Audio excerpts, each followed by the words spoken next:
Good evening and welcome to DETV News, your trusted news source. I'm Matt Ford. Topping the news tonight, the masks are coming off, and it's about a month earlier than previously announced.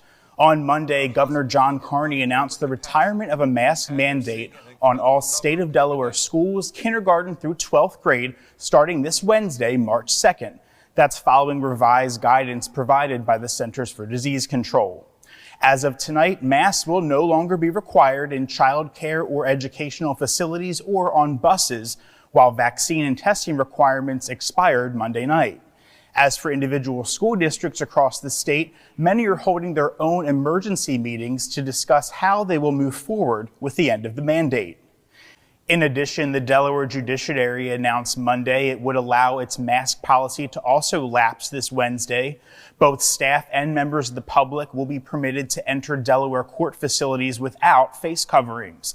The current mandate had been in effect since August 16th of 2021. The state of emergency issued in Delaware will also expire Tuesday. It's being replaced by a narrower public health emergency order. In other news, a 71-year-old woman remains in critical condition after being rescued and resuscitated on the scene from a blaze. The fire happened this weekend in St. George's Heights neighborhood when firefighters arrived on the scene. Flames were shooting from the house and the woman was trapped inside. She was transported to Christiana Hospital, then transferred to Crozier Medical Center in Pennsylvania, where she had suffered from smoke inhalation and burns. The fire remains under investigation. And big news for Delaware State University. Just last year, the university officially acquired Wesley College, and now the institution is continuing to expand its horizon by moving not too far from our home. DETV's Kaylin Pride has more with this story. Today was truly a day of celebration as many gathered for Delaware State University's return to Wilmington.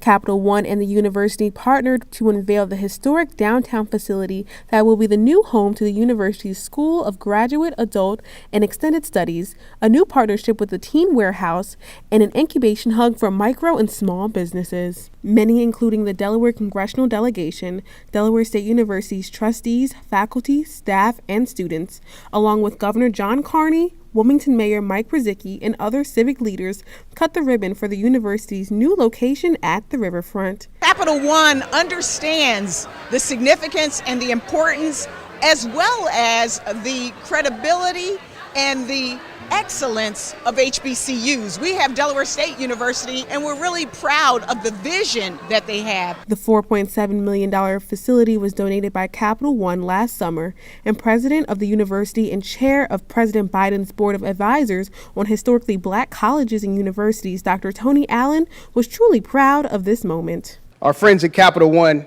have not just given us a building, they've given us a gift across time, across races, across classes, across educational barriers, and towards a more perfect union for us all. The partnership with Delaware State University and Capital One is truly a historic moment for the city of Wilmington, and investing in infrastructure projects such as this one will not only help strengthen HBCUs, but also help students along the way. With DETV, I'm Kaylin Pride. Starting off this week, the weather's been pretty nice. It's been mild out there, but let's see if those sunny skies will remain tomorrow. Hey, Shakira. Hey, Matt. It does look like we will have some sunny skies and pleasant temperatures. Tomorrow, expect to see the sun shine with a high of 58 degrees, which actually is perfect weather for Wilmington to kick off the Women's Atlantic 10 tournament being held at the Fieldhouse. It's definitely an event you don't want to miss. So, everyone, please stay warm, stay safe, and be well. Back to you, Matt. Shakira, thank you. A new exhibit to honor Vietnam veterans will soon be ready for all to see in Newcastle. Vietnam veterans who died after returning home from the war are eligible to be included in the Memory Honor Roll at the Wall That Heals exhibit, coming soon to William Penn High School. The Wall That Heals is a mobile replica of the Vietnam Veterans Memorial in Washington, D.C., and it will be on display April 28th through May 1st. The In Memory program enables families and friends of those who came home after the war and died the opportunity to have them forever memorialized. A check from J.P. Morgan Chase and other organizations was presented to the school to help with funding for the wall. If you have a loved one who served in Vietnam and would like to honor them, the application deadline is March 28th. You can visit the website on your screen for more information. Switching gears now, a new physical fitness center has made its way to Pike Creek, but it's not the type of gym you may be thinking of. The new Stretch Lab located in Linden Hill Station has just had its grand opening celebration with a team of highly trained flexologists. Stretch Lab offers assisted training that will improve your range of motion, flexibility, and reduce pain and attention so you can move better. After the ribbon cutting ceremony, free stretching demos and discounted classes were also given as part of the celebration. And it was an exciting last day of Black History Month this week as many gathered to honor a Wilmington resident who has made a significant impact. Elected officials, community members, and members of the Woolley family gathered at the ceremonial sub-naming street celebration of David F. Woolley. The ceremony took place at 1600 North Claymont Street here in Wilmington, where he once held shows at the former Ambrosia nightclub. Woolley is nationally known for his more than 35-year career in the entertainment industry. He worked as a producer with artists such as Stevie Wonder, Dionne Warwick, Run DMC, Queen Latifah, Snoop Dogg, and many more. Fifth grade students at Richardson Park Elementary School celebrated Black History Month by participating in a live wax museum where they dressed up as Black historical figures. They are incredibly excited. They were a little nervous, but I really do think that they got into their characters and they're really enjoying it. Hallways and doors were decorated with posters about Black heroes, as well as music and poetry for all who attended. Well, it's going to be a big week in sports coming up. Here's Nick Alessandrini with the latest.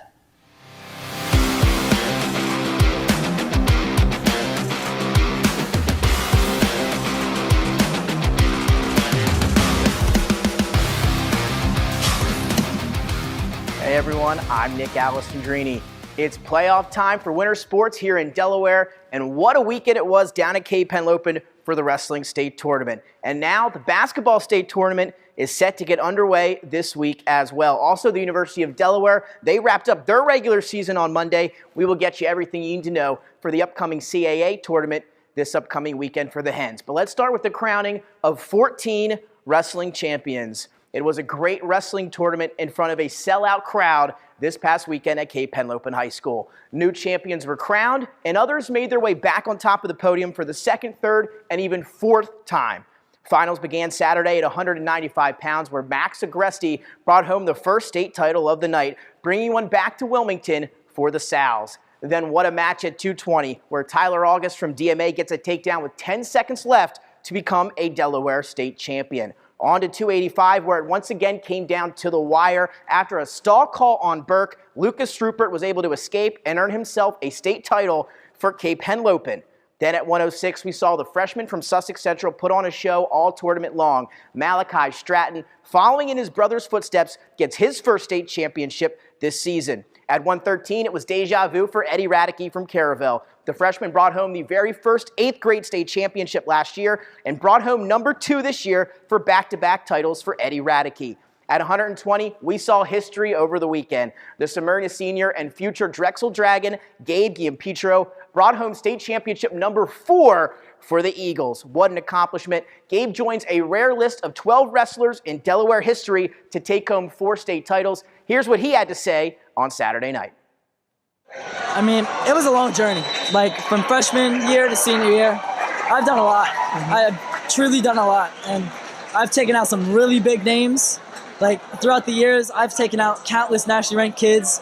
I was ranked on every flow, track, Intermat, USA magazines. I was ranked on everything. So I really came from being unranked, being like a little guy at freshman year coming in and taking it over by storm. I mean, it was really hard. And like, I'm just really happy I could end it off with a 4-time state championship. At 126, another impressive showing from the Caravel junior Luke Poor. Poor takes home his third straight state championship and will look to join that rare list with Gabe next season, as well as his cousin Alex, who we'll get to in just a bit. After his first state title 2 years ago, Jack Tody said he was going to celebrate with a little chocolate milk. Well, more chocolate milk for Jack. The Milford Buck, Tody was able to grab state championship number 3 on Saturday night. And then after a tough loss last year in the state finals, Daniel Sinclair, he put in the work and he redeemed himself with a state championship this season at 138 pounds for the William Penn Colonials. Then at 145, it was another Cape Henlopen Viking, Mikey Frederick, in front of his home crowd, brings home a state title. At 152, another Caravel Buck in maybe one of the toughest brackets all weekend. That was John Antonio. He gets a 5-1 win to earn his first state title. More history, as I alluded to earlier, at 160 pounds. What a career for Caravel's Alex Poor as he joins that list of 4-time Delaware state champions alongside Gabe Giampetro. Here's what he had to say after state title number 4 with the Caravel Bucks.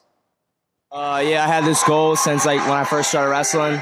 It was always, be a 4-time high school state champ, and it feels good to finally get it done and, go to the next level. I want to shout out all my coaches, who really got me from here to here. Luke, he's my best friend, cousin, he's a warrior, and then all my boys and my father and my uncle who really pushed me to, be the best. At 170, it was another Caravel Buck, Nick Hall, in his 4th finals match, bringing home his 3rd Delaware state championship. And then rounding out the night at 182 was a match of returning state champions. Josh Negron from Sussex Central, Justin Griffith from Sanford, but it was Sanford's Griffith who gets the takedown and state title in overtime for his 2nd Delaware state championship. Gabe Giampetro was named the most outstanding wrestler of the weekend.